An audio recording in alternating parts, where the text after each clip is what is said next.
ici Dorémy et bienvenue dans ce 10e épisode des vlogs de l'Avent. Aujourd'hui je vais utiliser mon premier joker, donc ça veut dire que c'est pas un vrai vlog. Je vais juste vous vlogger l'ouverture des calendriers de l'Avent, ce qui va prendre à peu près 2 minutes. Et après ça enchaîne sur une vidéo que j'ai pré-filmée. Et je vous laisse donc avec les calendriers de l'Avent. Allez, moi d'abord. Alors, nous en sommes à la case 9. Trop hâte de savoir qui il y a. Donc il nous manque George et Hagrid dans les gens qu'on sait qu'on va avoir. Mais on ne sait pas qui c'est aujourd'hui. Puis ça fait 2 sur tous ceux qui restent ouverts. Il a l'air d'être une femme, donc ça a l'air d'être ni... Oh pardon, c'est Rogue. C'était les cheveux longs. Je me suis fait avoir. Bon, c'est Rogue. Donc ce n'est ni George ni Hagrid. Il est plutôt stylé le petit Rogue. Hein. Non, un peu le chat apparemment.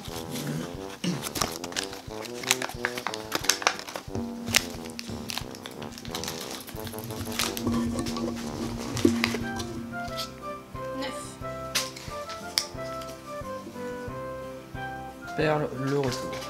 Voilà, j'avais pris quelques petits sachets comme ça avec une seule couleur, mais malheureusement ils sont pas Ziploc, c'est nul. Il faut vraiment... Rogue il est à moi. Il faudra vraiment qu'on achète une boîte, mais je m'étais dit, j'ai pris quelques couleurs qu'on utilise un peu dans toutes les créations. Aujourd'hui, nouveau joker donc de mes vlogs de l'Avent, puisque pour une raison ou pour une autre, je n'ai pas pu vlogger ou mon vlog n'était pas assez intéressant, et du coup je vous propose autre chose. Cette autre chose aujourd'hui c'est une wishlist de Noël. Mais pas que. Je vais vous proposer en première partie ma wishlist, donc ce que moi je voudrais pour Noël. Et dans une seconde partie, je vous présenterai quelques idées cadeaux que j'ai eues pour mes proches. Alors je vais pas être trop explicite parce que je sais que certains regardent, donc je vais pas vous dire exactement ce que c'est.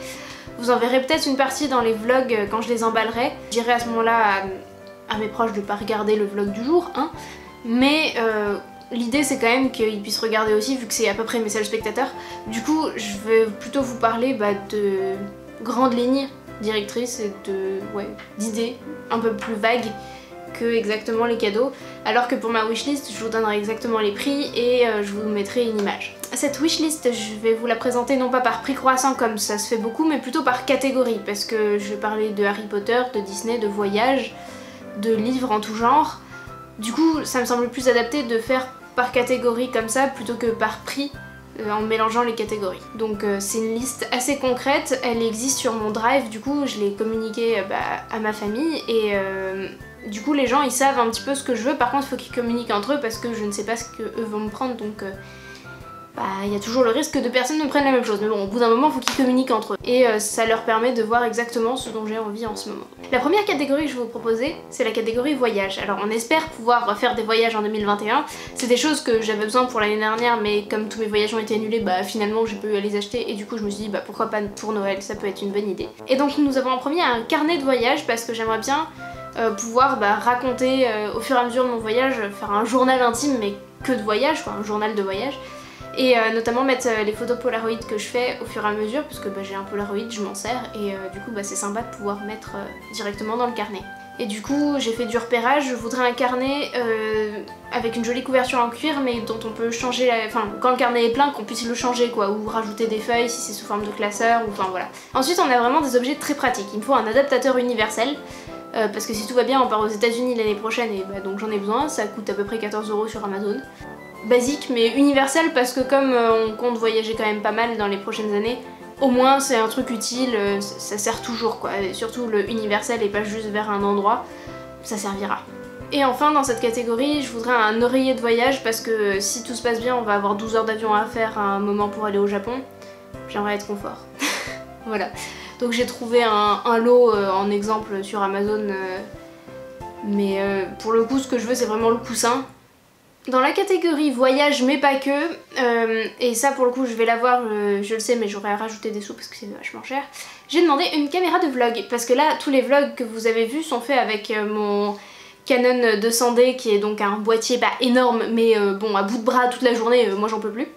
Donc j'ai demandé une caméra de vlog qui s'affiche à présent à l'écran et comme je me suis décidée il y a relativement longtemps, j'ai pu guetter une opportunité pour l'avoir à un prix un petit peu inférieur à ce qu'il vaut et donc je suis assez contente. Le seul défaut c'est que elle m'attend dans mon placard et comme je ne triche pas, j'ai vlog quand même avec mon gros boîtier alors que j'avais le petit dans mon placard. On passe ensuite à la catégorie Harry Potter.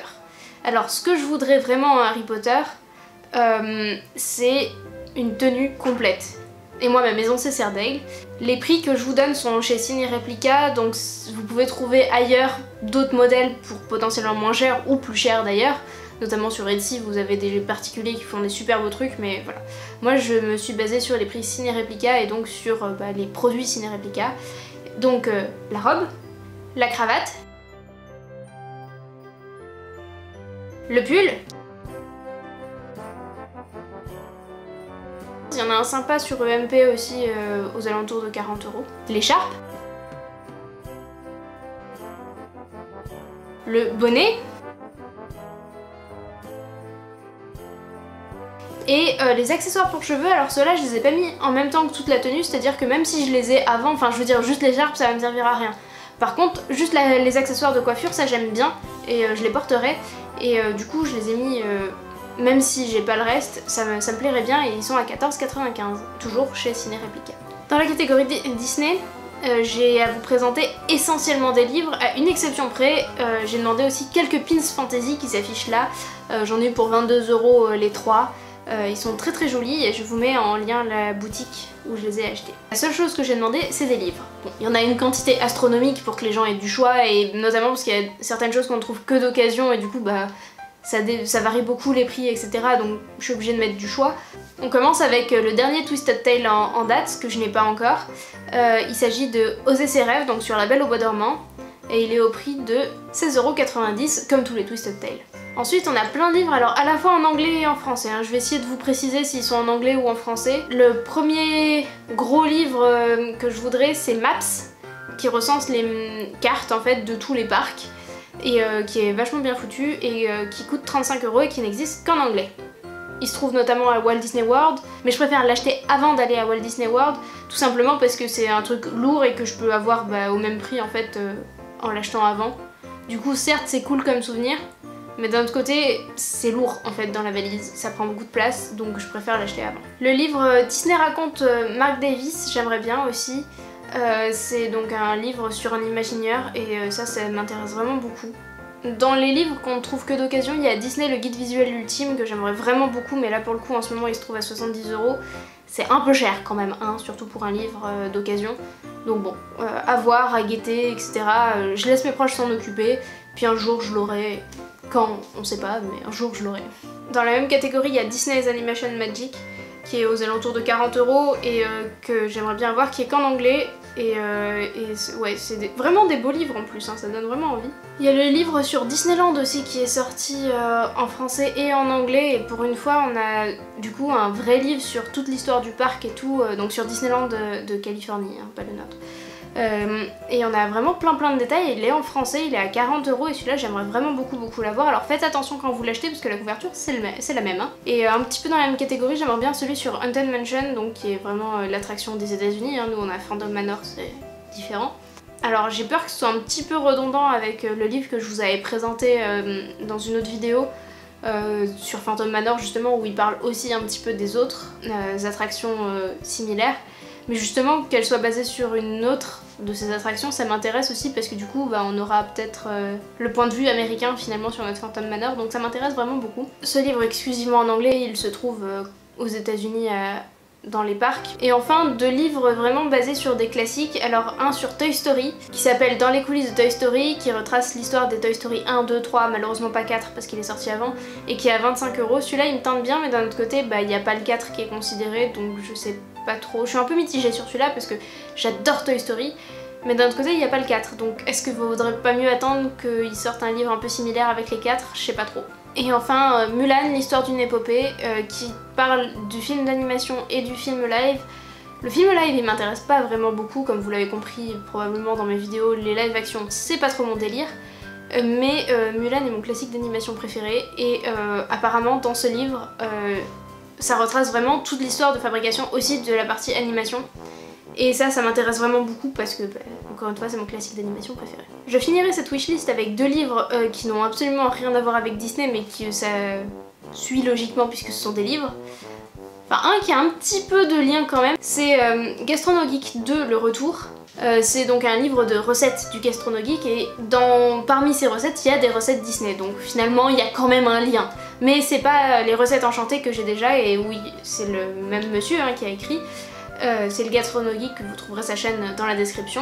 Dans celui-là de livre il n'y a pas du tout que des recettes Disney donc, mais il y a un peu de tout et ça m'intéresse vraiment beaucoup et j'aimerais l'édition spéciale Fnac à 26,99 €. Enfin le dernier livre que je voudrais c'est Toujours plus de Lena Situation à 19,50 €. Parce que j'aime bien cette personne et que son livre m'intrigue, donc je l'ai demandé à Noël. Comme promis, en deuxième partie de vidéo, quelques idées un peu plus générales de ce que moi j'ai pu prendre pour mes proches. Déjà, il faut savoir que pour les gens très proches, on fait un vrai cadeau, et pour tous les gens un petit peu plus éloignés, ce qu'on fait, c'est on fait des biscuits, pain d'épices ou des truffes, ou enfin des choses qu'on fait à la main et qui se mangent. Et ça fait qu'on peut avoir une petite attention pour vraiment tout le monde pour un budget plus que raisonnable. Cette année, mon Noël a été clairement sponsorisé par EMP. Bon, ils m'ont rien donné, hein, c'est moi qui ai acheté, mais j'ai beaucoup acheté sur EMP. On a acheté un sac, on a acheté une bouteille, vous savez, des bouteilles en métal qui sont réutilisables.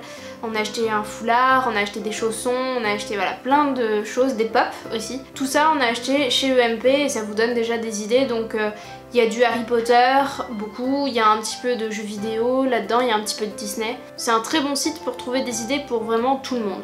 Ensuite on a essayé de faire aussi des choses un peu plus personnalisées, donc on a été voir sur Etsy pour trouver des idées.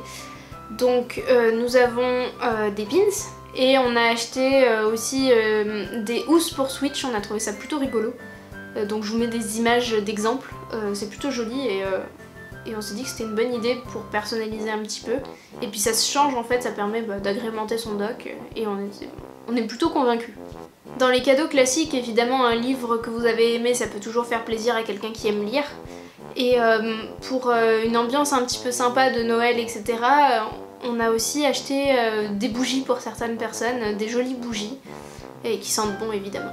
Enfin, une dernière grosse catégorie de cadeaux qu'on peut faire, c'est des cadeaux photos. Donc ça peut être aussi bien un mug qu'un tapis de souris, qu'un t-shirt, qu'un jeu de Uno, que j'en sais rien moi, un calendrier de l'Avent. Bon c'est un petit peu tard à Noël, hein, mais bon, on peut faire un calendrier de l'Avent photo, c'est sympa aussi. Ça peut être une boîte en métal aussi, on a eu fait ça, ou des magnettes. Il y a plein de sites qui font des magnettes, nous on passe par Photobox. Ça marche plutôt bien. J'ai eu une fois des soucis avec un produit mais ils m'ont remboursé, enfin ils m'ont fait un avoir, donc moi c'est ce qu'il me fallait, donc je suis plutôt contente. J'espère que cette vidéo vous a donné quelques idées. N'hésitez pas à me mettre en commentaire ce que vous voudriez pour Noël ou ce que vous avez trouvé comme bonnes idées pour vos proches. Je lirai tout ça avec attention et je vous dis à très bientôt pour de prochaines vidéos. Des bisous!